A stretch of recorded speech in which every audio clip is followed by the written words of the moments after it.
Yo, what up guys, I'm Peachtree and today I wanted to give you a quick wave manipulation guide. So first off, let's start with pushing. Here are some of the pushing benefits. Pushing gives you lane priority, allows you to do damage to towers, allows you to CS easier without getting harassed, and it fully resets your wave, causing it to bounce back towards you when you back. Now let me give you 2 reasons why you shouldn't always hard push.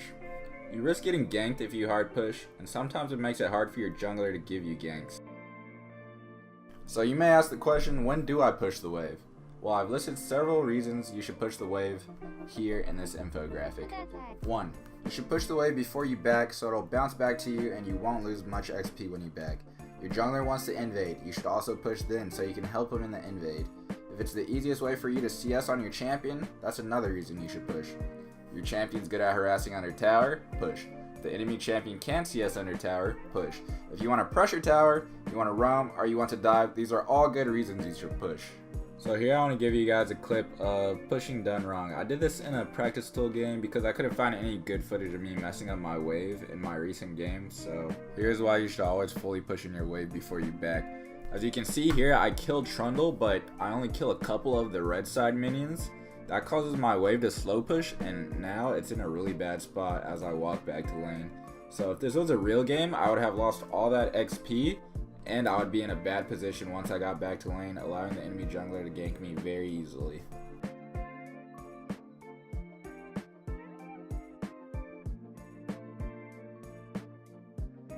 So here's a clip of pushing done right by the Urgot. He slow pushes the wave, builds a huge minion advantage, and he kills me with the huge minion advantage he has, and he also gets the minion wave into tower. So now his minions are going to die to my tower, my wave is going to bounce back towards him, and he's in a good spot to back.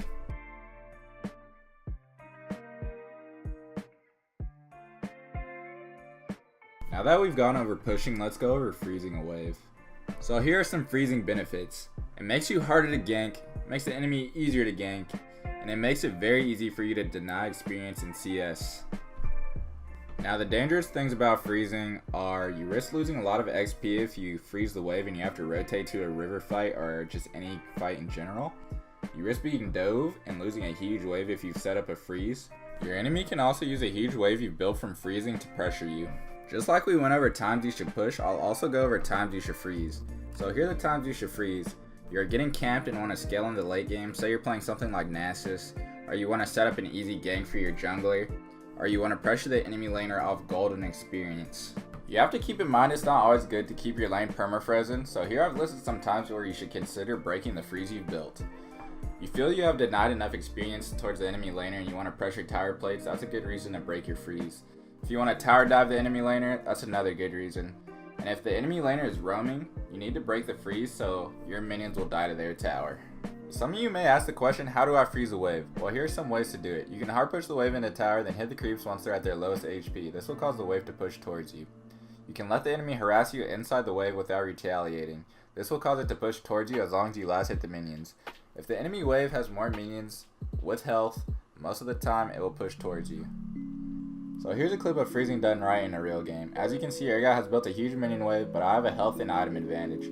This allows me to freeze the wave close to my tower and opens up Urgot for an easy gank for my jungler.